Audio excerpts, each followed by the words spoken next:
Karen. Welcome, Good. welcome. Good. Welcome to you and everyone else. It's great to have so many people join us and spend this hour with us. I love, this is one of my favorite days of the week now is to be on Hack Mankind on Thursday mornings. And I ramp up for it, thinking about it, getting excited on Wednesday. And then by Thursday morning, I'm getting myself into that headspace. So thanks for giving me the platform. Appreciate it. Amazing. I'm excited. So where would you like to start today? Yeah, so as you said, the topic this week is time, and so great place to start. And I think it was discussed earlier that time is an interesting item. You could call it a commodity, right? But it's one that we don't get back, right? I think that was made clear this morning that the time is not something that, like money, you might invest and get back. You don't get it back. So that's one way to look at it. And another way to look at it is if you invest time in your parenting, if you invest time as a teacher in your students, maybe you do get it back. And you get it back in the way in which children respond, the way in which they develop, and the way in which they then contribute back to the world. So maybe we could take a little bit of a twist, a little bit of a slightly different look at time. The time invested today is the time, in a sense, we get back in the future in terms of how we depend upon each other in community and in our families. So maybe we want to play get with more that. into that. What do you mean? It reflects on the time we get back later. So if you think about it, the way in which we raise our children, the way in which we educate our children, if we're educating the whole child, if we're educating sort of the developmental person within, and we help that child to develop the skills that are about contributing, the skills that are about being an effective and engaged citizen, family member, student, potentially in the future, in a sense, teacher, mentor, then we as a society have gotten something back, right? As we get older and as we come together in work and in play, and as we come together with differences in age and our dependencies on each other, if we've helped children to develop into a whole person, then they will give back to us with care, with empathy, with kindness, with thought, with innovation. So then if you look at it that way, you might see time as an investment. Does that make sense? Am I making sense? Yes, it is making a lot of sense. And what if we don't? What happens? Yeah, well, so to some degree, we're seeing what happens. I've talked to a lot of people who own businesses and run large companies, and what they're getting back, in a sense, what they're getting in terms of workforce are individuals who are not fully developed, have not fully developed in the sort of soft skills, right? The social emotional skills, the critical thinking skills, the risk-taking skills. Even in their sense of self and confidence, it's hard to find. And it could be said that we're not using our time effectively. We're not using our own skills and knowledge effectively to develop individuals who can contribute, again, effectively. So what I'm hearing you saying is so that the younger generations that are coming into the workforce are really not at the level that other generations were because of that? In part, not at the level that other generations are, but maybe more importantly, not prepared for this workforce, for what is needed now, not prepared for what I'm now talking about, which is the 22nd century, right? We've been we've for so long talking about 21st century skills or education. Well, we're there now, right? And we have individuals who maybe, they're smart individuals, right? So we have, like, you can employ people who are smart, but are they people smart? Are they socially smart? They're academically smart in many cases, but Are they smart about themselves? Are they smart from within? So I talk about it as intelligence. Do they have that social emotional intelligence? Do they have the pieces and parts that are needed that are not as measurable, right? So in schools, what we're measuring is their math skills, their reading and writing skills. But why are we not thinking more often and investing more deeply in the skills maybe that some people say are not measurable? The social and emotional pieces, the collaborative pieces, the innovative pieces, the self-knowledge and want for more knowledge pieces. We're not doing that. And so it's not so much that this generation isn't as smart or as able. What we need has changed, right? What we need in terms of the workforce, what we need in terms of community connections, what we need in terms of political leaders, what we need in these areas has definitely changed with innovation and with the advances of technology. But education hasn't advanced. And in many ways, because education influences parents, parenting hasn't advanced. So we haven't kept up in what we're providing to our children. And one of the things I'm hearing you saying is like, okay, wake up call. This is important. Take the time. Take the time to educate or help or support or whatever it is that you do with your kids, because it will impact their future. So hello, wake up call. And another thing is, and if you don't do it, I'm going to say, how do I say this properly? They could be in trouble later.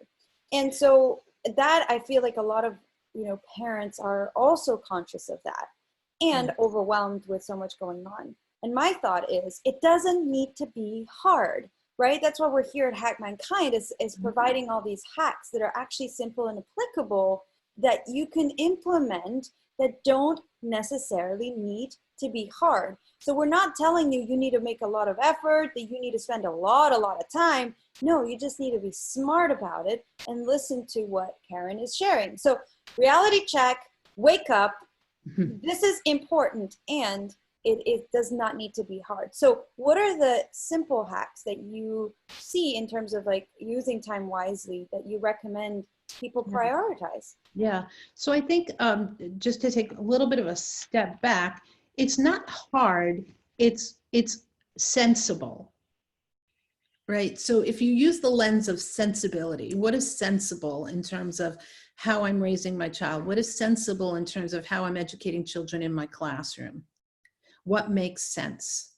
So I think that's a lens that we have to apply in order for us to, in a sense, help with the developmental assets. I had a friend last night speak about developmental assets. So rather than the social emotional learning assets, he puts it under this umbrella of developmental assets. And why these developmental assets, how we develop from childhood through adulthood, is so important. And it is fairly simple when you apply sensibility. Does it make sense to, for instance, sit at a dinner table and say we're having a family meal while everybody at the table is on electronics? Is that sensible? Is that a good use of time? Are you proud that you can multitask? Or are you realizing the failure in that moment of multitasking? Because you have this opportunity to be present with your child and for your child to be present with you. That's the sensible thing. Or we can take, in a sense, the nonsensical thing, which is to multitask. I think about the mom who's breastfeeding, and now they've created props and tools so that you can continue to text while you're breastfeeding. Is that sensible? Or is that a waste of time? Is that a moment lost in time, where instead you could put that phone down and you could be face to face with your child and make that eye contact and make that tactile contact and just the spiritual contact that comes in that moment. So these are sort of simple things, taking the time to set aside all the distractions. And it could be your phone, it could be your work, it could be some program on TV that you decide to watch that maybe is not in an opportune moment a moment where you could better use your time. So I think it's a matter of really thinking about how do I go through my day? How do I move through my day in connection with, while connecting with my children, and as I say, teachers, because while we connect with our students, does this make sense? Is this a good use of time? So I like to think that the lens of sensibility is a good one. One of the things that you did mention is multitasking, and you were talking about multitasking at the table on the phone or using technology while being at dinner table. Is it sensitive? So that's a perfect tie-in to today's hack, which is multitask, right? And I remember on the green room before we started this call, we were like, okay, so are we saying multitasking is good? And so there's different types of multitasking, right? There's like using time to do, like what I like to call as well as net time, no extra time, where I'm brushing my teeth or I'm taking a shower and I'm listening to an audiobook. But then there's also the example, I'm at the dinner table and I'm answering emails on my phone. So what do you think about that? And then we have a question on the comments that I'll definitely address. So thank you so much, Richard, for posting that.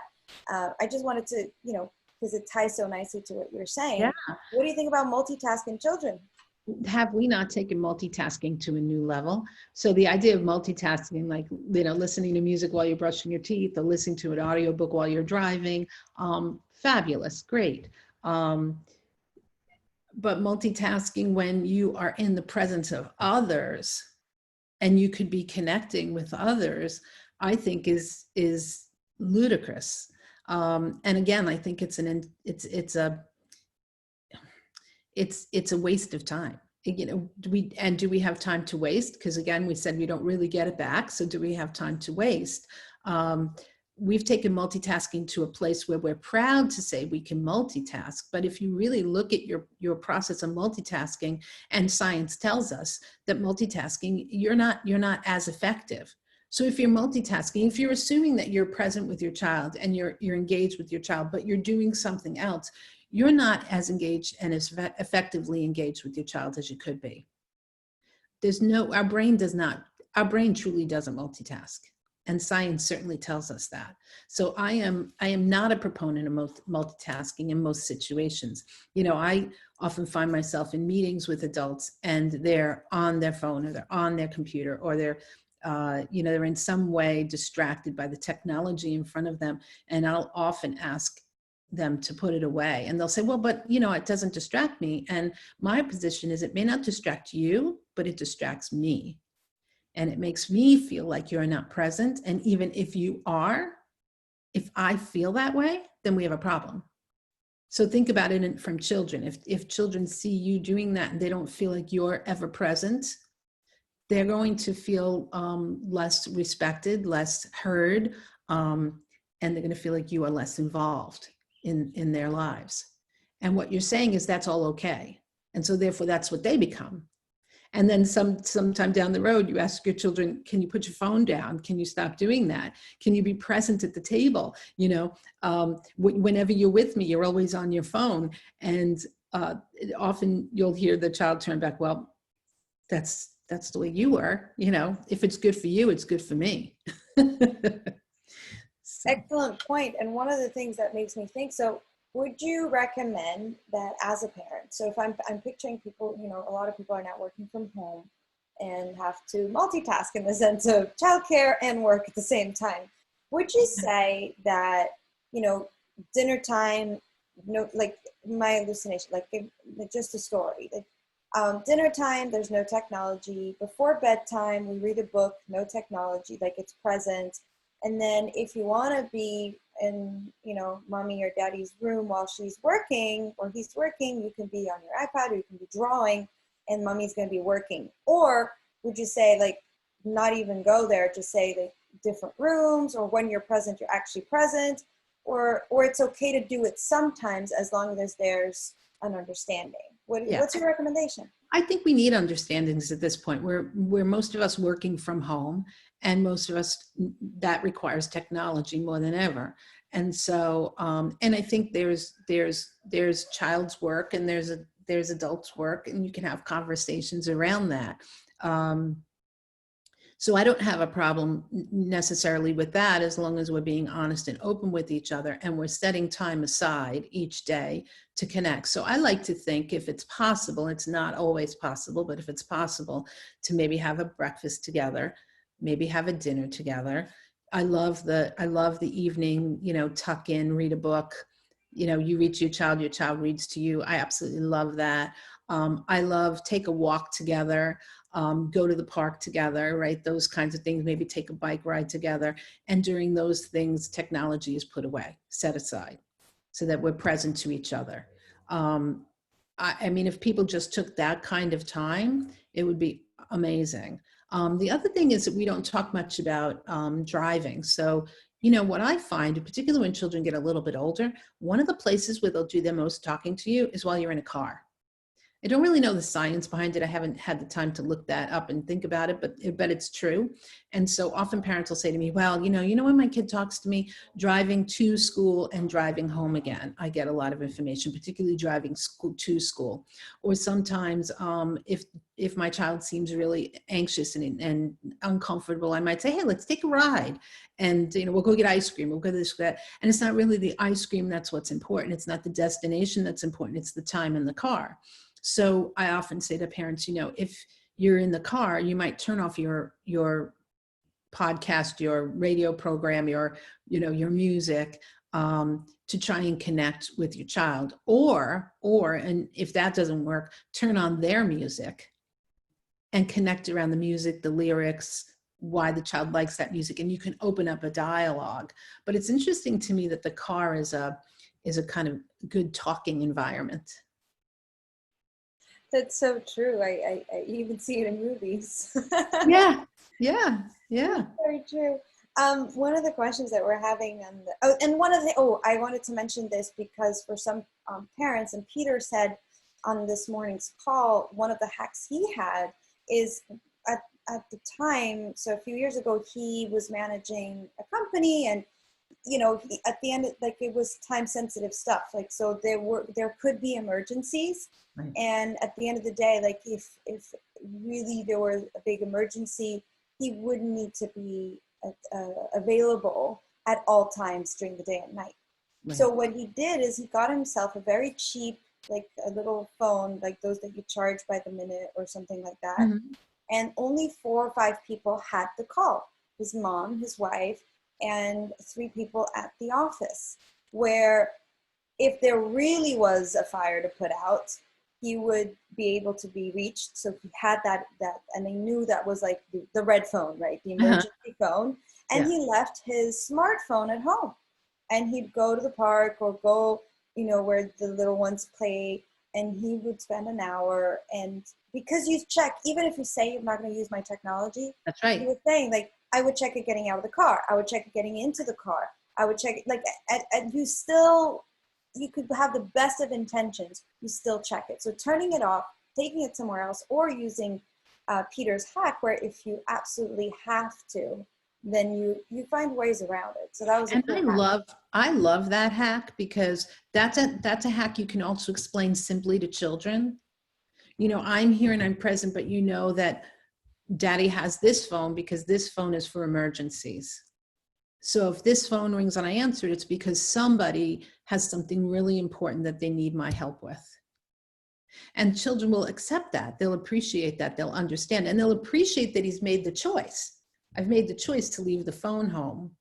I've made the choice to be present with you. But there is a possibility. And I love that hack. It's great. So I'm glad he mentioned it today. It was really powerful. Yeah. Thank you. So we have some comments. So great point, Karen. If multitasking can be good, why do we promote mindfulness? It's a great question, right? Because we multitask and then we say, okay, but remember to stop and breathe. Remember to stop and meditate. Remember to stop and do yoga. Remember to stop and do all these things. I mean, Ed gives us wonderful tips and tricks and hacks for keeping ourselves healthy and on point. But why don't we just remember to not multitask? give ourselves that opportunity to just be doing one thing and doing one thing well. So I think Richard makes a great point. It's a great question. To be mindfulness is to be mindful of the way we use our time. Yeah. And there are some good things, like you're talking the example of the car, right? I'm driving somewhere, and so to and from school, and I'm talking to my child. I need to eat. So that's Peter talking today as well. It's like, I need to eat. I don't understand. He goes, I don't know if he said it, I'm paraphrasing. So don't tell him he did something bad, because I'm the one saying it. You can tell me, like, I have to have food. You're gonna have food. Why are you not having it with your family? Right. Yeah, maybe it's sometimes more pleasant to have food with on your own than having little ones, right? But but at the end of the day, you're gonna want to spend time with your family, so might as well have food together. So another question we have is, we were talking about, how are you investing our time to taking care of our children, and really being mindful of how we spend our time with kids.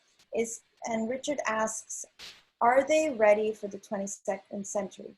Can you talk about skill building and what we need for the 22nd century? It seems that the topic, not a lot of people but you talk about it. Yeah. So are we ready? No, we're not ready. We're not ready. And I think we're not ready because there's so many things that need to change. And we've talked about this before, there's so many other sort of revolutions, right? Agricultural, industrial, technological revolutions, and we never have had truly an education revolution, a moment in which we take a look at what we've been doing for 130 years plus and say, okay, are we keeping up with the times? We're not educating properly, and we're not educating for what we need today. We're not educating for what we need in the future. And we don't even know what we need in the future. That's how quickly things are changing. And the future has become a shorter period of time. So the future before might have been what's going to happen in 20 or 30 years. And now it's what's going to happen in 3 to 5 years. What new technology, what advances, where are we going to be in that period of time? Look at what just happened in 90 days. Look at that.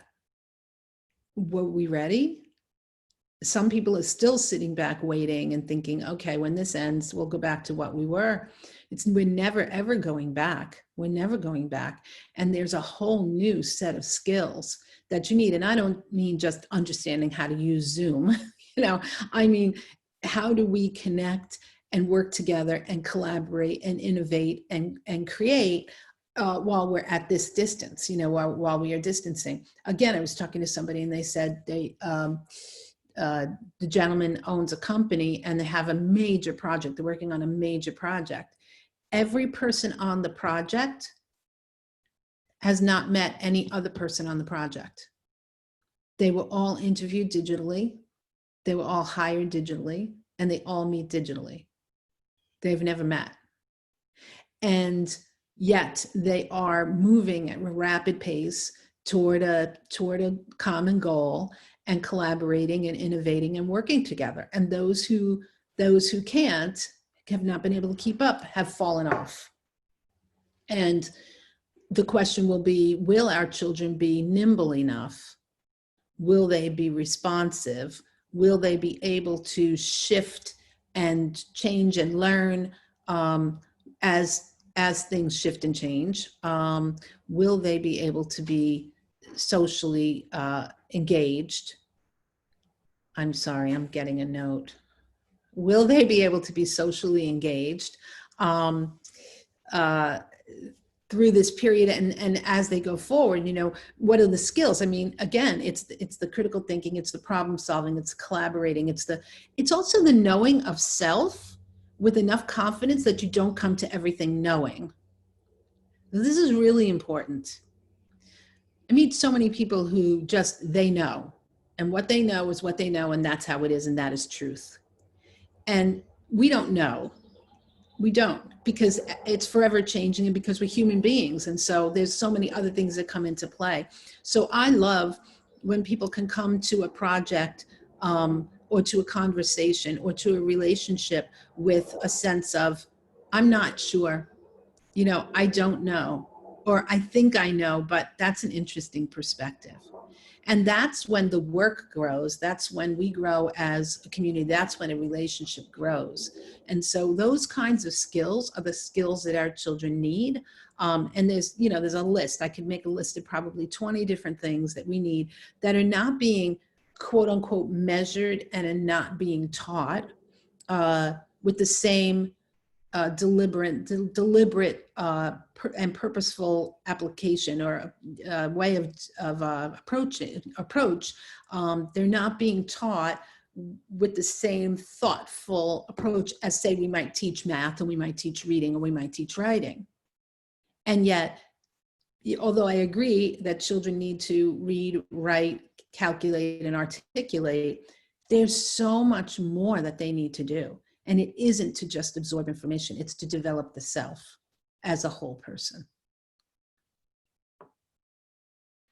Amazing. And again, we keep having questions being poured in, so I'm just going to keep going. Thank you so much for sharing that, Karen. And that leads to the question, how do you assess the skill building in your school, and are traditional teachers prepared for today to assess those skills? So you're saying, things will not be the way we were. Are we ready for that? Right. Our teachers.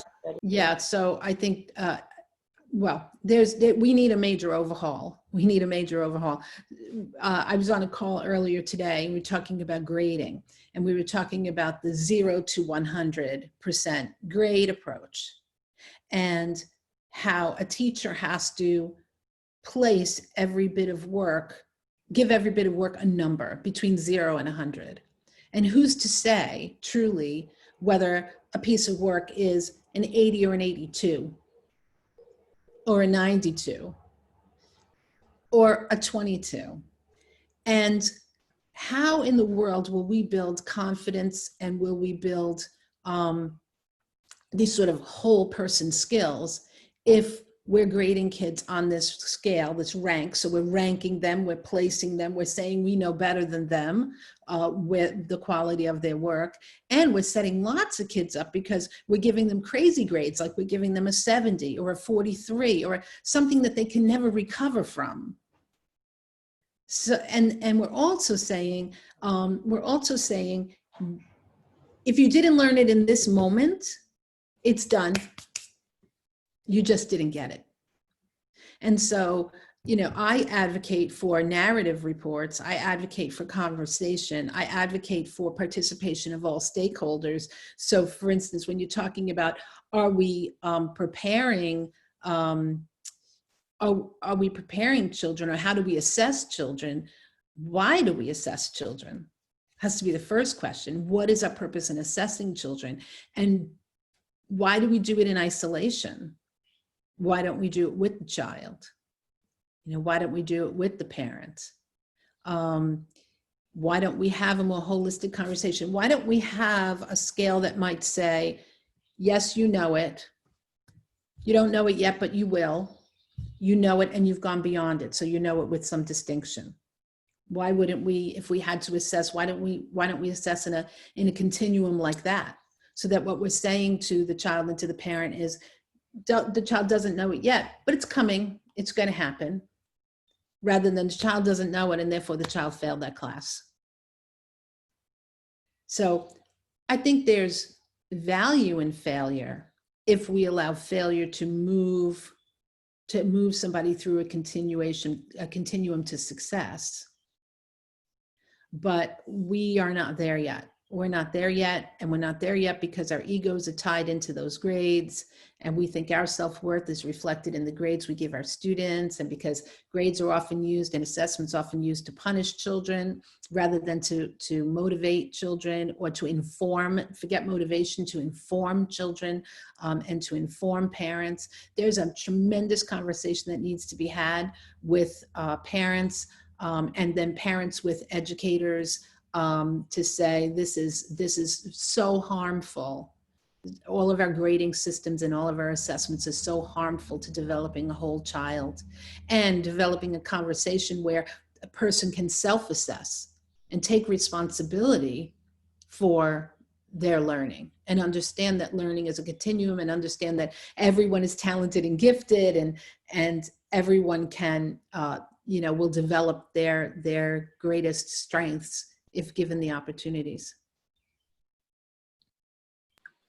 So one of the things that reminds me, I don't know what you think about this. So I remember my dad telling me, I really don't care what you have as your grade, because my school had 2 grades for each topic. It was the grade and then effort. I don't know if that's Yes. most schools, Yeah. but we had the effort and the actual grade. So if I had an okay grade, I could even have a B.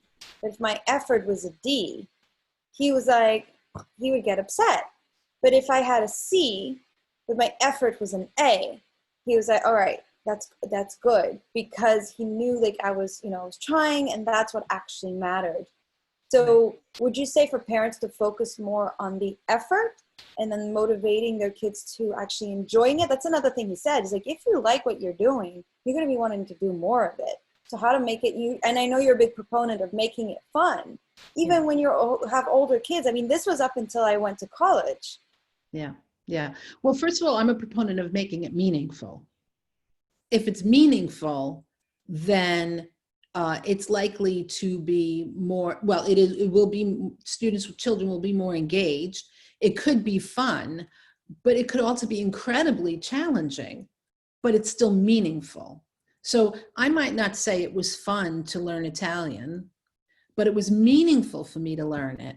And as painful as it was, I was well invested in learning it. And I wanted that. I'm sorry, give me a second. The answer is yes. I'm on a call. Sorry. That's all right. So for the little background, that's where it is. We're all home.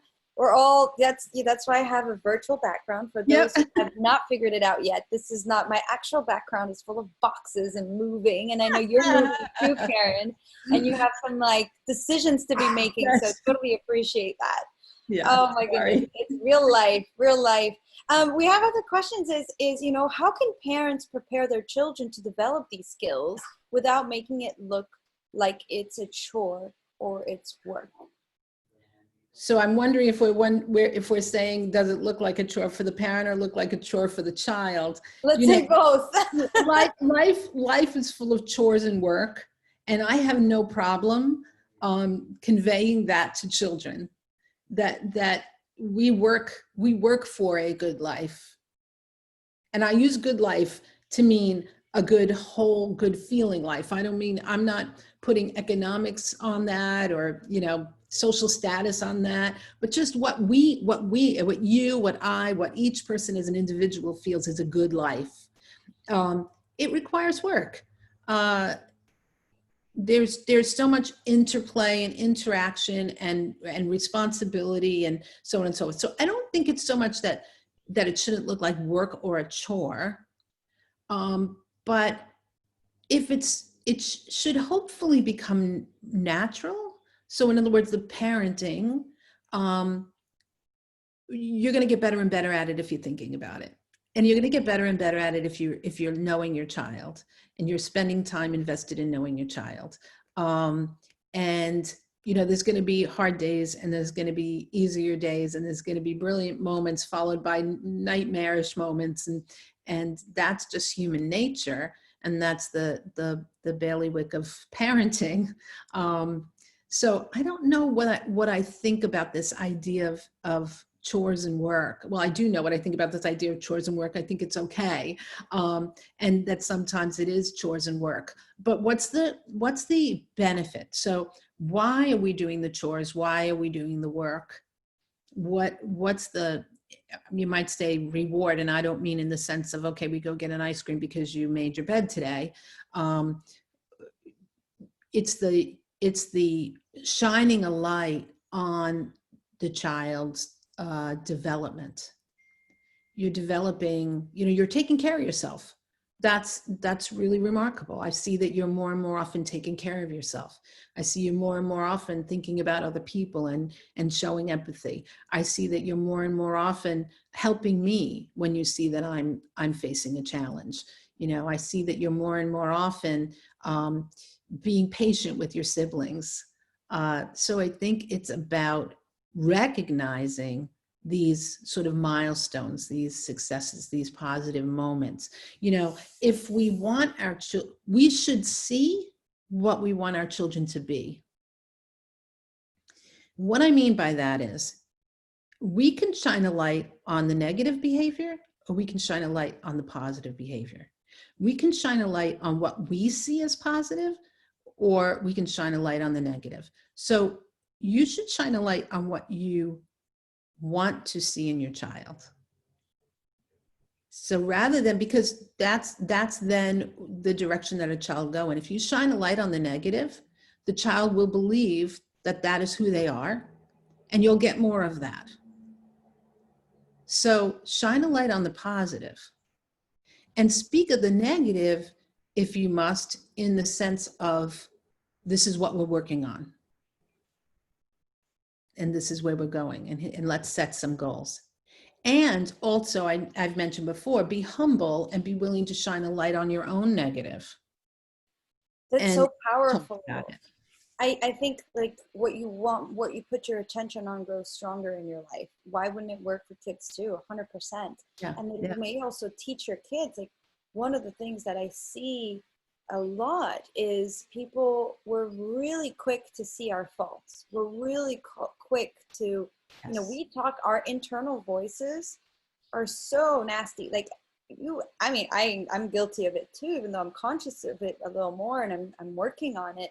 But gosh, like the things I tell myself sometimes I would never tell even to my worst enemy. Yeah.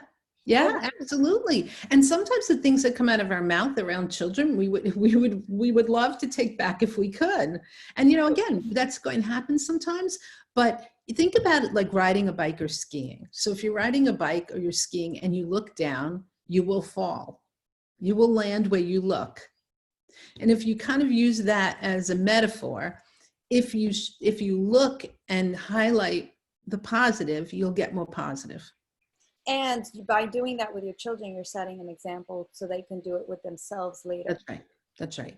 That's right. So And sometimes you can offset that negative talk that they have in their own heads. You can help them find balance, because we all have it. So valuable, and that definitely is a skill that will last forever. And somebody who has more self-confidence, self-love, who can focus on the things they do well so they develop, will be a lot more successful. And when I say successful, again, is happier, have more fulfillment, not only like on a professional level in life, than somebody who doesn't. So it's, if you're not doing it for yourself, do it for your kids. But I keep harking back to the fact that you are doing for yourself. At some point we all age, and we have to depend on other people to help us. So you can be a lonely parent with grown children who don't come back to help you. Or you can be that parent who made the connections and gave to your children, and therefore they will give back to you.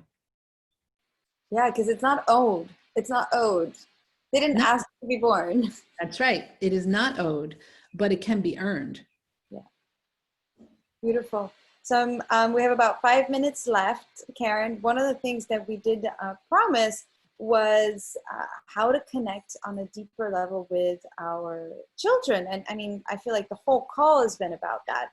But is there other things that you find that are simple hacks that are helpful for people to connect with their children? Yeah. I want to mention that I'm a little concerned right now about children's sort of mental state of mind and what they're not saying.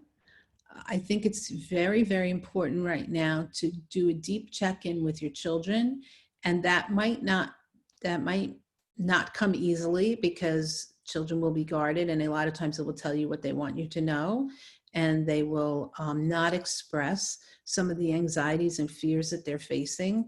I'm seeing an increased level of self-harm, negative talk, and mental health issues, and in fact suicide at younger ages. And so I really feel today that I need to emphasize that you need to check in with your kids.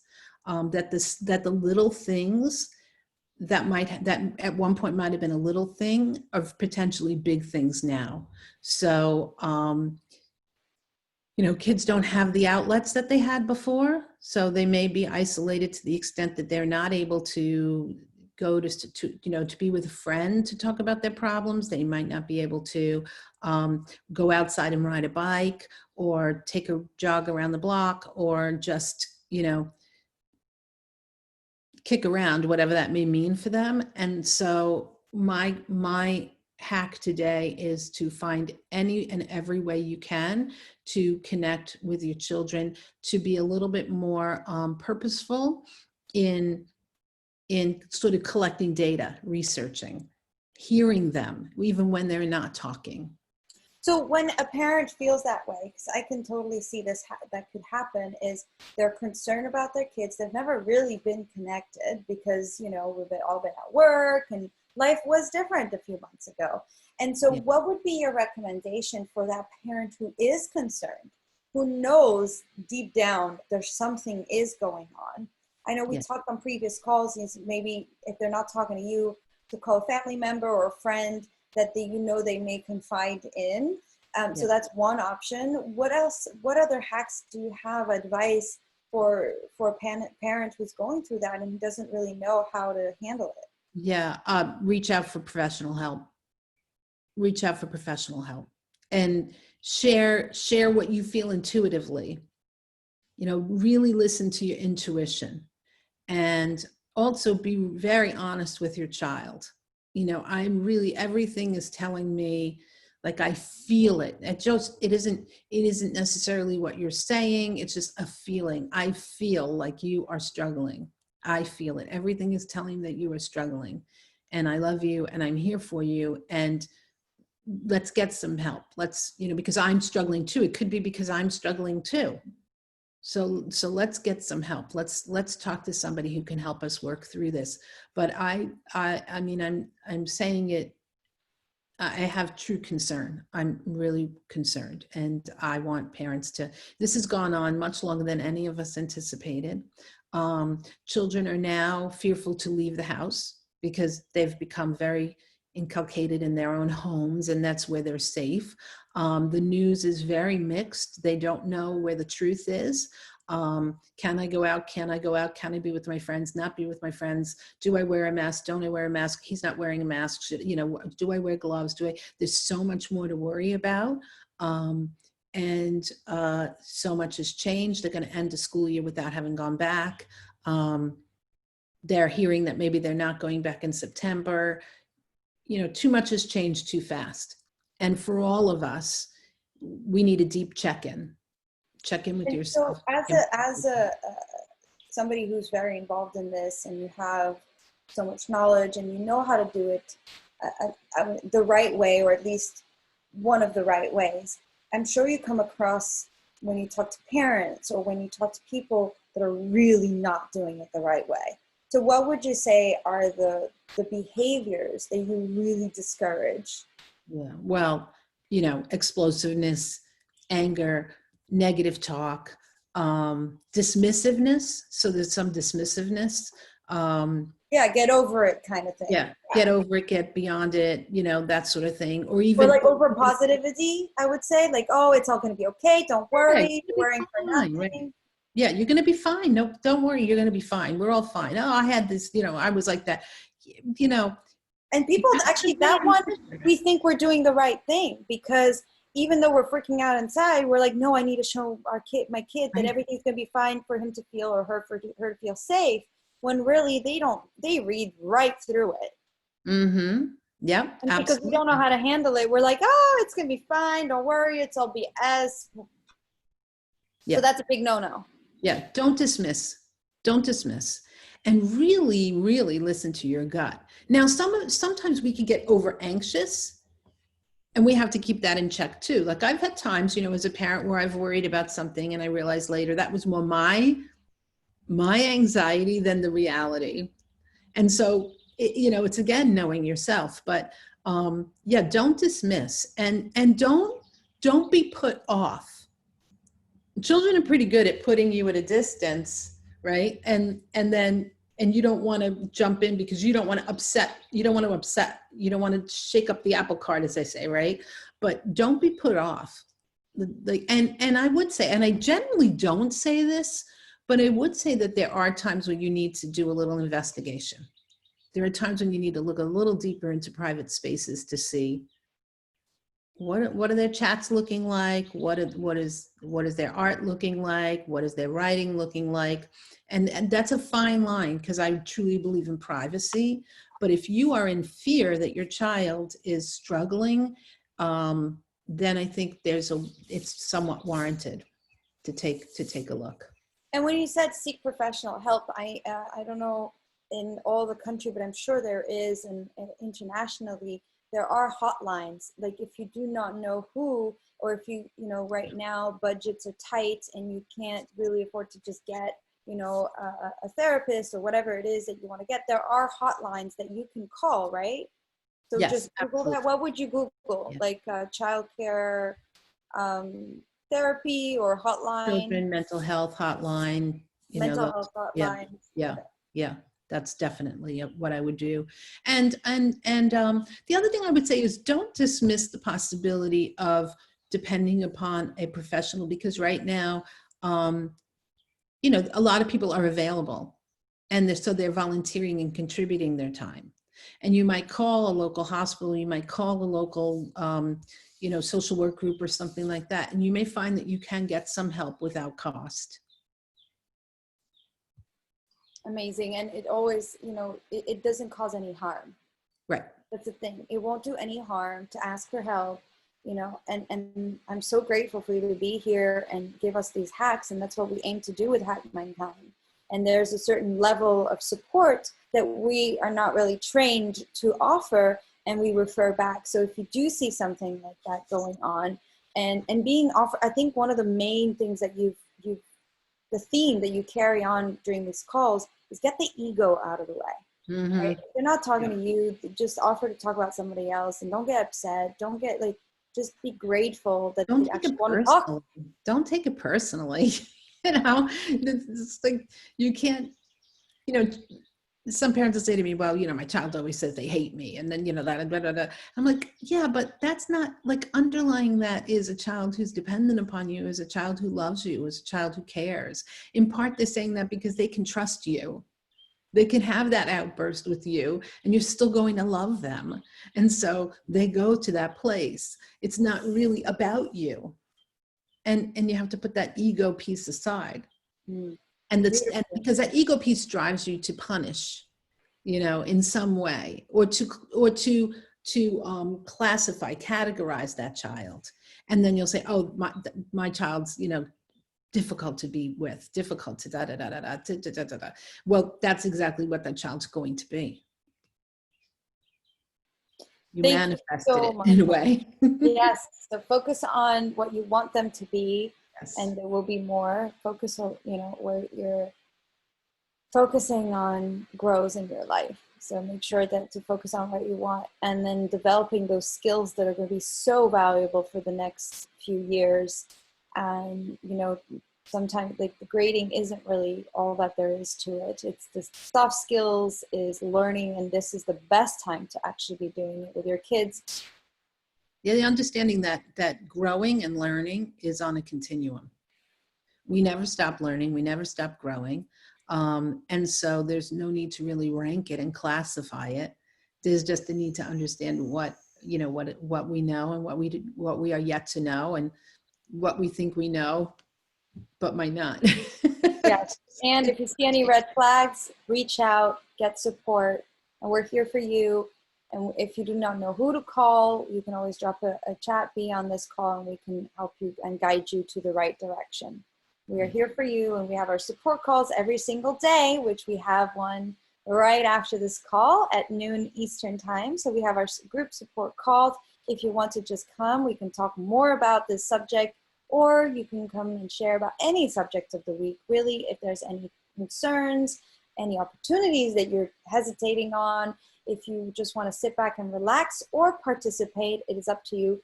Our angels are there for you to support you. So that is at noon Eastern time. In the next Eastern time, in the next 10 minutes. Yeah. So head on over to www.hackmankind.com and you will have access to these calls. Those are not broadcasted on Facebook. So thank you so much for tuning in. Any final words before we go, Karen? No, I just thank you. I wish everybody a good week. Maybe I'll see you at the next call, and stay present, stay humble, and stay engaged. Fantastic. Thank you so much, Karen. Take care, and we'll Take see you care. next week at 11 a.m. Bye. All right, bye-bye.